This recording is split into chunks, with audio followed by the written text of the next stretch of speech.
What is going on, everyone, and welcome back to another new Comic Book Day Top 10 list. Today I'm going to be ranking and reviewing all the books I picked up for January 18th, 2023's new Comic Book Day. This week I picked up 13 total issues, so you know what that means. 3 of them did not make this week's Top 10 list, and honestly, I'm really excited to talk about these books with you guys. Some of the books I'm going to be reviewing today from Marvel, we've got the brand new Deadpool issue, Invincible Iron Man. From Image, we've got What's the Furthest Place from Here, and Chroma, and so many other good ones. And as always, everyone, as I begin to talk about these books, just be aware that there are definitely going to be spoilers. But to give you a heads up, I put a spoiler tag down below in the corner to let you know that that spoiler is about to happen. So if you don't want to hear any spoilers, just skip on to the next one. And now, without further ado, let's get started on this week's Top 10 list. Alright everyone, so these first 3 issues that I'm about to go over are the ones that did not make this week's Top 10 list, and they're in no particular order, but the first one we've got today is from Marvel. We've got Hulk, issue number 11. This is cover A. I don't know if there's any way around it at this point, but this series is an absolute stinker. I'm really not enjoying it. I mean, there's so many good Hulk series out there, and over the last couple of years, this is most definitely the worst one that I've read.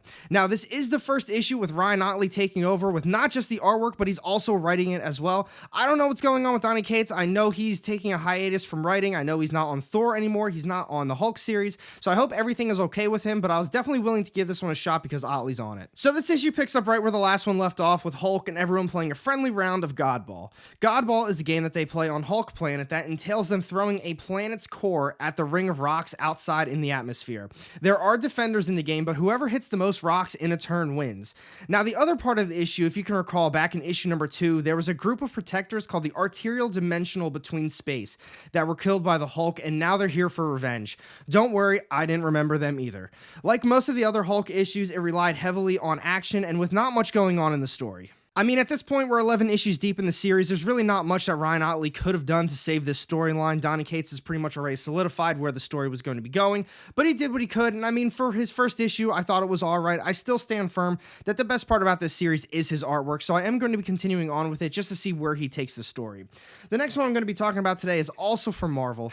We've got Venom, issue number 15. This is cover A. I actually thought I was going to be done reading this series. I've talked about it so many times where I haven't really been enjoying it all, but it turns out it's still on my pull list. I forgot to take it off, and I figured, why not pick it up? I didn't want to put it back on the shelf. So if you haven't been reading this series, it is split into 2 different ongoing plots, one with Eddie Brock and one with his son Dylan Brock. This issue focuses on Dylan's side of the story. He knows if he wants to save his dad, he needs to take out Bedlam, so a good chunk of this issue is spent with some nice action panels. The rest of the issue is then spent with Dylan trying to put together a team for the big fight.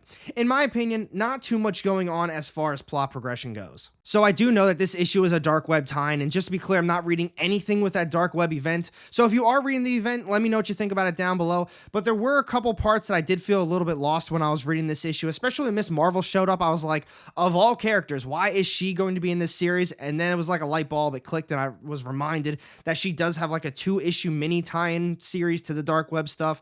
But at this point, we're 15 issues deep, in my opinion. I feel like this series is absolutely skippable. If you really just want to read this series, just wait for some trade paperbacks for this one. That's the better way to read it, in my opinion. And now for this last one that didn't make the top 10 list this week, we've got Boom Studios. It's House of Slaughter, issue number 11. This is cover A. This is a brand new arc picking back up with Jace. If you can recall him, he was from the very first arc, and in my opinion, that was a pretty terrible first volume, but hey, he's back, and we've got a lot of new stuff to talk about with him. So this one doesn't start off exactly how I thought it was going to. Since it is a brand new arc with Jace, I thought it was pretty much just going to pick up where the last one left off, but it actually does, but it's set some odd years in the future. Jace is the leader of the group that's living out in the middle of the woods, away from everybody. His boyfriend doesn't make an appearance in this one, but the issue is focused on that relationship, just like in the first volume, but now he's got all of the kids with him in that group. There were some flashbacks of Jace when he was a kid, and it showed some of the things that he's had to do for the house, but for the most part, it focused on his emotional side of things and how he's dealing with everything that has happened to him over the years. Throughout the issue, there's this one kid that the story focuses on as well. You see, him and Jace are close, but he has a problem with how Jace handles some things. It causes him to eventually run off, and after a brief altercation with a monster, which was literally the only action in this first issue, and it only lasted a couple panels, a group of white masks showed up and they came to save him. Now, while I did like the cliffhanger that this first issue left us on because it's indicating that something bigger is being set up, in my opinion, this House of Slaughter series is absolutely skippable, and I'm a massive Something is Killing the Children fan. That is hands down one of my favorite ongoings across all the different publishers. This series just isn't that well written. The first volume with Jace, a lot of people didn't like that, including myself. Now, I did like what they did with Edwin and just kind of talking about the Scarlet Mass, and I thought that's kind of how they were going to be going forward with the House of Slaughter series. We had Jace, we had Edwin, and now maybe we'll have another character, but they went back to Jace. So I'm hoping maybe they're just setting him up to just lead into another character. Maybe he's only got a couple of issues.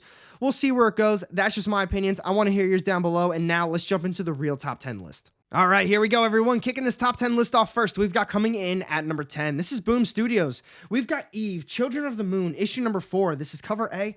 Man, I don't know about you guys, but I feel like this second volume is just nothing like the first volume of Eve. I love that one so much. I love the story that they were developing. The characters were great, and I was so excited to see where they went with it.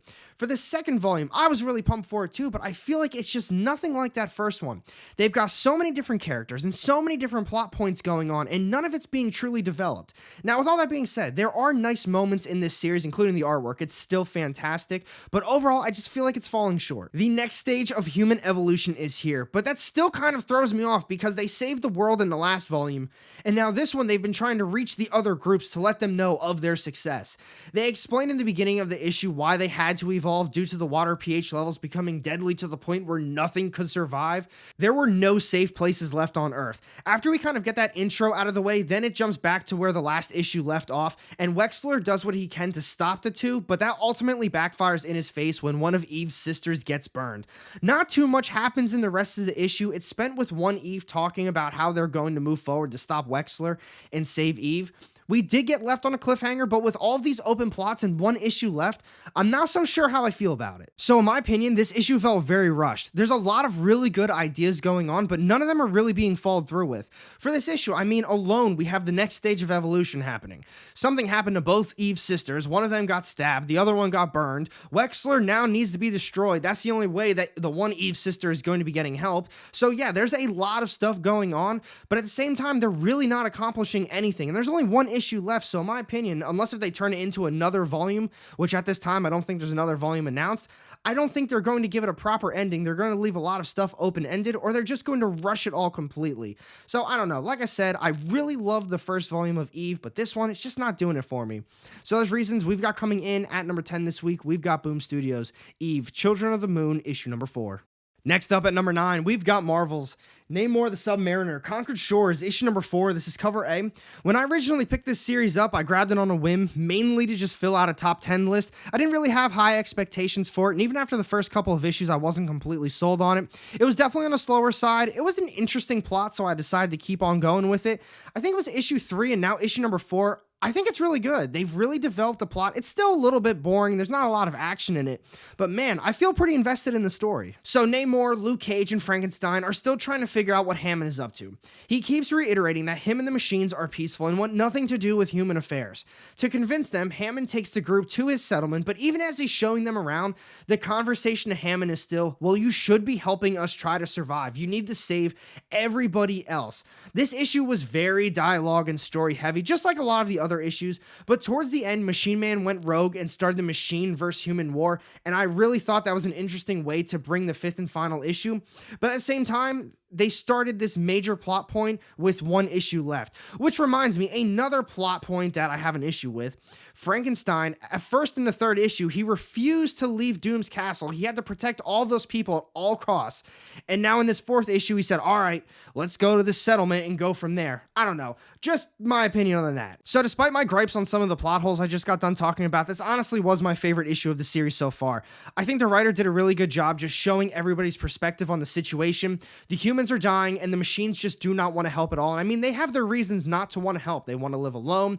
The humans have been trying to enslave them for all of these years. So now, obviously, when they need their help the most, they're going to turn to them, and the machines, they just don't want to do it. So I do like that, but at the same time, like I just got done saying too, there's only one issue left, and they're introducing this major plot point. I feel like this last issue is going to be rushed. Just my opinions, though, and for those reasons, we've got coming in at number 9 this week, we've got Marvel's Namor the Submariner, Conquered Shores, issue number 4. Now we've got coming in at number 8 this week, this is Marvel's The Invincible Iron Man, issue number 2. This is cover A. I feel like at this point, almost every single Iron Man series starts off the same way. We've got Tony Stark, and he's struggling one way or another, whether it's financially or from alcohol. He's struggling, and he's not looked in a positive way in the public. This series, though, I like how while it did start off the same way as so many other ones, it is different, though, because it's not his actual struggle. Somebody is setting him up. This issue introduced Ironheart into the series, and she's also the main focus with Tony in this one. She sees he's the #1 trend on TikTok, and she finds him passed out on the streets of New York on top of some trash bags. Not a good look for him, I'd say. This is when the pieces start to get put together and that he's being framed for everything. Living Laser also seems to be after Stark because according to him, Tony kidnapped him and ran experiments on him. After some action-packed pages, they settle their differences, and Stark remembers that he was actually drugged at his AA meeting, which led to him passing out on the streets. This issue is heavily focused on the fight between Living Laser, Tony Stark, and Riri Williams, but I really liked how they also balanced progressing the plot during that fight as well. So far, the series isn't groundbreaking by any means. There's really nothing too special about it, but I am interested in the mystery as to who is trying to set up Tony Stark. The artwork is absolutely fantastic, and I do think the story has some potential. Now, I didn't finish reading the last Invincible Iron Man series, so I missed the whole Riri Williams getting some powers. Not sure exactly how I feel about that so far, but if you are interested in a new Iron Man series, definitely check this one out. It's really not that bad. So for those reasons, we've got coming in at number 8 this week, we've got Marvel's The Invincible Iron Man, issue number 2. And now we've got coming in at number 7 this week, this is Images Art Brute, issue number 2. This is cover A. I was a huge fan of that first issue. I thought it was incredibly creative, and it was so different than a lot of other books that are on the market right now. I was a big fan of it, but after reading the second issue, I think it's going to be a little bit more along the lines of Haha rather than Ice Cream Man. Haha was a 5-issue miniseries. I think, in my opinion, it's definitely a little bit more on the skippable side. Some issues were more memorable than other ones, but Ice Cream Man, that is a top-notch A+ series from Image that you definitely need to check on. They got hardcovers and trade paperbacks. No reason you can't be enjoying that series right now. Now, as far as this one goes, I'm not entirely sold on it just yet. Our main character is still trying to cope with everything that she's recently seen in the art world. She's having a hard time figuring out if it was actually real or not. So after spending some time in the art world, her own real world doesn't feel vibrant anymore, and everything just feels wrong to her. This issue jumped back and forth between when she was in the art world and her going about her day, still trying to figure out who the murderer is. We got to witness some of the wacky and wild things that she's seen in the art world. While they took out a tumor, it was very weird, but like I said, they're in the art world. But on top of that, the murders are still happening in the real world, and they did a brutal one in this issue. I think the concept of this series is incredibly creative and very unique, and I'm definitely going to be continuing on with it. I'm excited to see where they go with this story. My one problem with this second issue is I wish they would have focused more on the actual art world itself. So the first issue, they really set the tone with the story. They talked about how the world of art is kind of falling apart, and there's these weird murders happening. And then they ended the issue with them going into the art world. Now, if they would have focused on that completely in this second issue and just really showcased how weird and wacky and wild and all the stuff is in this art world, then for a third issue, I think going back and forth would have been a really nice thing to do for this story. Now, I want to hear your opinions on this one down below because it is only 2 issues deep and they've got a really good story on their hands. And for those reasons, we've got coming in at number 7 this week, we've got Images Art Brute, issue number 2. Next up, we've got coming in at number 6 this week. This is Marvel's Alien, issue number 5. This is cover A. This was such an awesome issue, and I love what they're doing with this current volume. They've done such a killer job on it so far. This was such an action-packed issue, and it wasn't unnecessary action either. They've been building up to it, and everything has just led to this moment. The alien-human hybrid is on the loose and is tearing everything apart. Their whole bunker is destroyed, and the synthetics are just trying to survive at this point. So it seems as though the kid that they have with them has been their key this entire time. It turns out the humans took biologic years ago, and they don't need the alien egg to get back as long as they've got this kid. The issue didn't really hold anything back either, with characters dying left and right in this issue.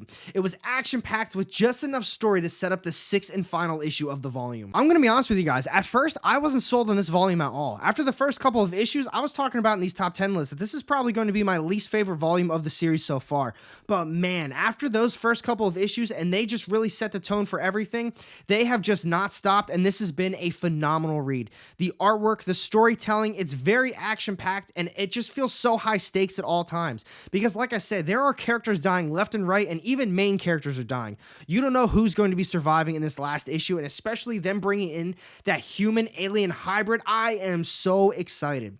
And for those reasons, we've got coming in at number 6 this week, we've got Marvel's Alien, issue number 5. Here we go, folks. We're down to the top 5 issues of the week. So coming in at number 5, 5, we've got Marvel's Deadpool issue number 3. This is cover A. Man, Wong is doing a killer job on this series. Initially, when I picked this one up, I was just grabbing it to get a Deadpool series. I was thinking, you know, it's going to be Deadpool. There's going to be really cool action. He's going to be spitting out some one-liners, but they are really doing a good job developing this story. This issue was a lot different than the other two. Instead of it being heavily relied on just action, I mean, there was a good amount of action in this one. This one dove a bit deeper into the story. Deadpool is having a nice breakfast with Valentine, but remember from the last issue, despite her being nice right now, she's got her own motives. So in this one, she wants to go on a date with Deadpool at the zoo. For some odd reason, she thinks Deadpool's cute. Like I said, she's probably just being nice to him, but she's got her own motives. It's mainly so she could study the symbiote in public to see how it reacts to certain things. But the issue really was them having a nice time at the zoo. The other part of the issue was the Harrower and Doc Ock figuring out a game plan to get the symbiote back, but Harrower was already ahead of him. She altered the symbiote to have a biological urge to seek her out and find her location. As if you didn't think that was enough happening in this issue, don't forget about Lady Deathstrike. She's still salty about failing the mission with Deadpool, but she has another shot with the Atelier if she can kill both Doc Ock and Deadpool. I am absolutely loving this series. This storytelling is amazing, and I think the artwork is fantastic. Like I said before, I think Alyssa Wong is doing a phenomenal job just balancing all the different plot points, because as of now, 3 issues deep, we've got the Atelier, we've got Deadpool, the symbiote inside of him, Doc Ock, and the Harrower, but on top of that, Lady Deathstrike is also trying to kill everybody now. And what is Valentine up to? She's doing a great job balancing it all. Definitely check this series out if you haven't already done so. And for those reasons, we've got coming in at number 5 this week, this is Marvel's Deadpool issue number 3. Next up at number 4, we've got Marvel's Punisher issue number 9. This is cover A. This has quickly turned into one of my most looked forward ongoing series from Marvel. Jason Aaron is doing a phenomenal job with the story, and this is the big issue that everybody has been looking forward to. We are finally seeing Aries fight the Punisher, and it was awesome. But on top of that, the way that Jason Aaron transitions between the flashbacks to present day, it's just so well done. Aries has finally made his way with his army to the Hand, and Frank and everyone was ready for him. This issue was an all-out battle between those two warriors. Now, despite them building up this massive battle, I really liked how the issue didn't particularly focus on the overall battle itself, but they mainly honed in on those two fighting. Now, between the flashback of Frank's life to Maria narrating her perspective on Frank, then the superheroes trying to figure out how to stop Frank, there's a lot of stuff going on. So now I always talk about how I love the flashbacks in this series, but I think my favorite part about this issue was not just the flashback, but this time the focus was actually on Maria, and she was narrating everything. She was giving her perspective on just Frank coming back from the war, her dealing with all of that, and I absolutely loved it. Jason Aaron has done such a great job on this series. Definitely check it out if you haven't already done so. This issue was everything we as fans have been waiting for.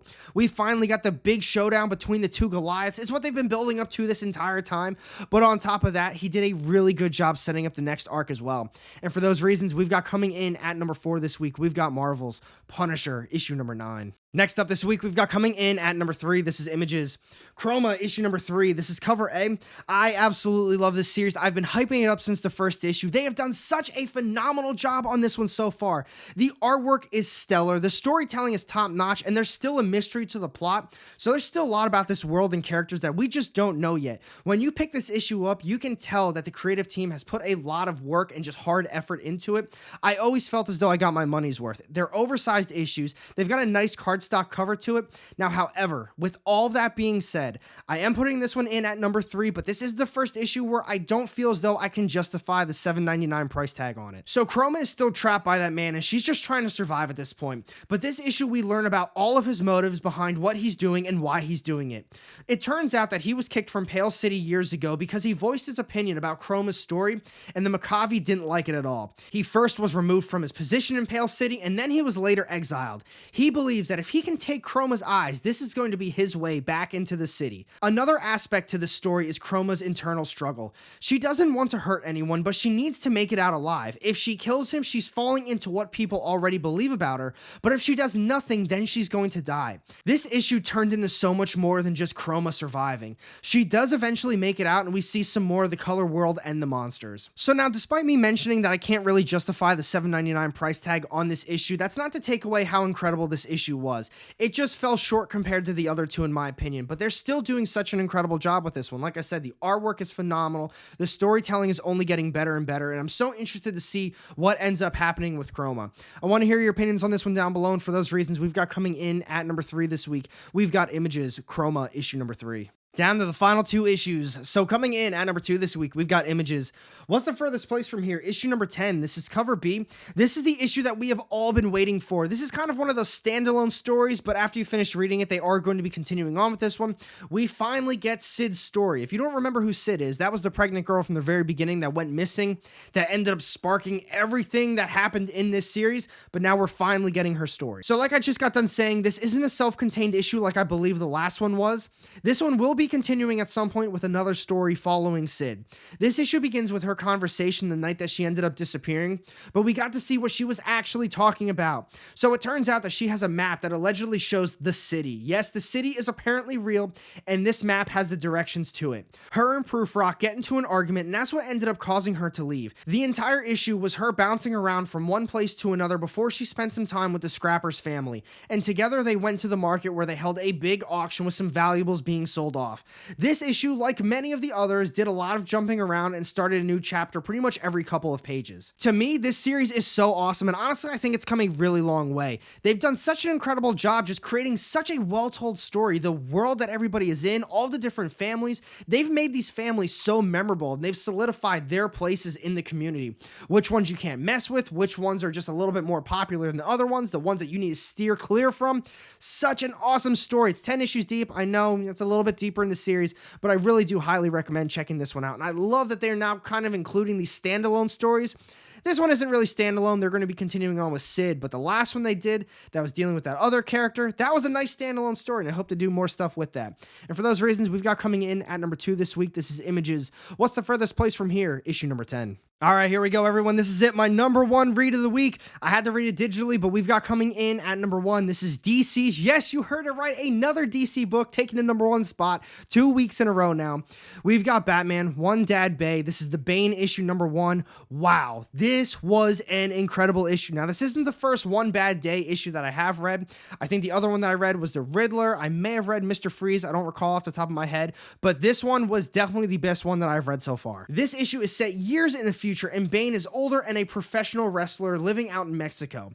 He's still trying to get over his past between the Venom and everything that's happened with him and Batman. He just wants to forget about it. After one of his matches, he gets word that the Venom hasn't been eradicated and someone is still producing it. Bane's now made it his mission to destroy what's left of the Venom. No doubt in my mind, this was one of the best comics that I've read in a very long time. Every single aspect about this issue I absolutely loved. The storytelling, the action, the artwork, everything felt so incredibly well balanced, but on top of that, I felt so invested in the story. I was emotionally feeling for Bane. He just wanted to be a better person, and by the end of it, I was like, wow. This was an issue. I need to tell people about this issue. I texted a couple of my friends and was like, hey, I don't know if you ended up reading this issue or picking it up or not, but you definitely need to hop on this one. Let's talk about it more down below. And for those reasons, we absolutely have coming in, taking the crown this week at number 1, we've got DC's Batman, One Bad Day, Bane, issue number 1. And that's a wrap on this week's top 10 list of books, folks. I hope you enjoyed this video. Be sure to comment down below what your top read of the week was and which ones you think I missed out on. And thanks for watching, everyone. If you did enjoy it, be sure to hit that thumbs up button. And if you want to miss out on any of my upcoming content, go ahead and hit that subscribe button down below with notifications turned on. You won't regret it. Now, I've got 2 more sitting off to the side here with more of my comic book content. Click on one of those, and I'll see you in the next one. Have a great day.